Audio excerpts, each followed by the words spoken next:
Fini la corvée interminable des packs d'eau super lourds à porter et terminer les poubelles qui débordent de plastique.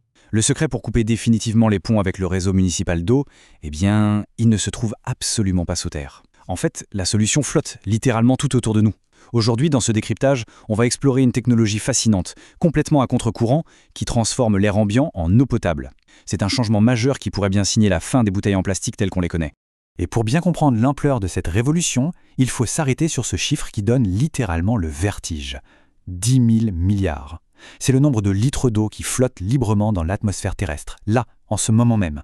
C'est comme une immense rivière invisible et infinie dans le ciel. L'erreur que tout le monde fait, c'est de complètement ignorer cette abondance naturelle pour s'obstiner avec des solutions ultra complexes et polluantes. Ce contraste est juste hallucinant quand on y regarde de plus près. D'un côté, une famille moyenne va consommer et jeter environ 150 bouteilles en plastique chaque année, avec tout ce que ça implique en termes de pollution, de déchets et de transport. De l'autre côté, on a l'humidité de l'air, une source inépuisable, disponible directement dans le salon, et surtout 100% zéro déchet. C'est un vrai changement de paradigme. Première partie, l'illusion des ressources souterraines. On a tous été conditionnés avec cette croyance tenace, l'idée qu'il faut absolument creuser le sol et pomper agressivement nos nappes phréatiques pour avoir de l'eau pure. Le gros problème de cette méthode, c'est que ça assèche les cours d'eau et ça détruit les écosystèmes locaux à petit feu.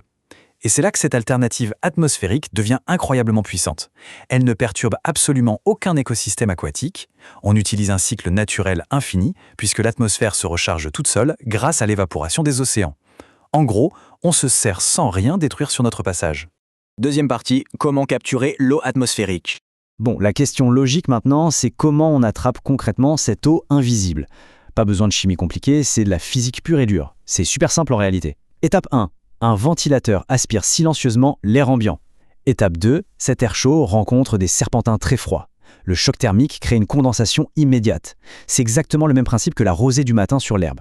Et enfin, étape 3. L'eau liquide passe par des filtres à sédiments, du charbon actif et une lampe UV pour éliminer la moindre petite bactérie. Le résultat final ? Une eau d'une pureté exceptionnelle. Pour ramener ça au quotidien, jetons un œil au volume.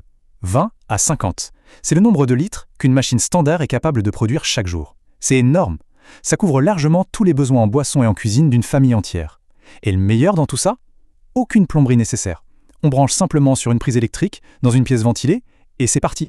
Du coup, on comprend très vite à quel point c'est une solution tout-terrain. C'est le système idéal pour les bureaux qui veulent jeter leurs vieilles bonbonnes en plastique, mais c'est aussi un vrai miracle pour les villages ruraux isolés qui n'ont pas d'eau potable. C'est même la solution de secours parfaite en cas de catastrophe naturelle. Par contre, il faut quand même souligner un détail hyper important. Il y a un critère climatique non négociable pour que ça fonctionne bien, et c'est ce qu'on va voir juste après. Troisième partie, le climat idéal pour produire. Levons le voile sur ce fameux critère indispensable. L'appareil ne fait pas de magie à partir du néant, c'est l'environnement direct qui dicte la production. Comme le montre ce tableau, le vrai secret, c'est l'humidité relative de l'air. Au-dessus de 60%, c'est un carton plein, la production grimpe entre 25 et 50 litres avec une efficacité énergétique excellente. Mais attention, si l'air est très sec, disons sous les 35%, là ça se complique sérieusement. La machine va surconsommer de l'énergie pour un résultat vraiment très moyen. Ce qui veut dire que les zones tempérées et côtières sont clairement le terrain de jeu idéal pour cette technologie. Quatrième partie, le vrai bilan écologique. Ce qui nous amène naturellement à l'argument qui fâche souvent, la facture d'électricité et le vrai bilan carbone. Oui, pour être tout à fait transparent, ça demande entre 5 et 7 kWh par litre pour les modèles les plus performants. C'est plus gourmand qu'une usine de traitement d'eau municipale. Mais l'erreur fatale, c'est de s'arrêter à ce chiffre. Il faut regarder tous les coûts cachés qui disparaissent.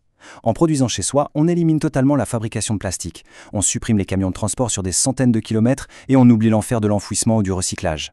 Quand on prend tout le processus en compte, l'empreinte environnementale est radicalement meilleure. Cinquième partie, l'avenir de l'indépendance hydrique. Et si on regarde un peu vers l'horizon, ça devient encore plus fascinant.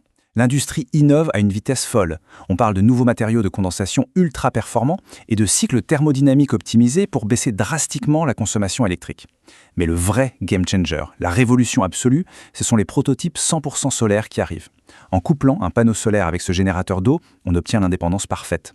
Zéro émission, aucune dépendance au réseau électrique, juste de l'eau pure générée en totale autonomie.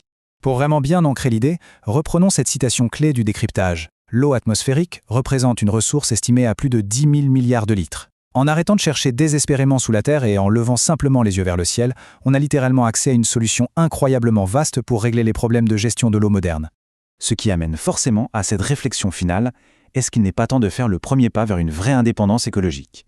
Si la perspective de produire une eau pure, de manière complètement autonome et sans générer une seule once de plastique, résonne comme une évidence, un lien est disponible juste en dessous, dans la description.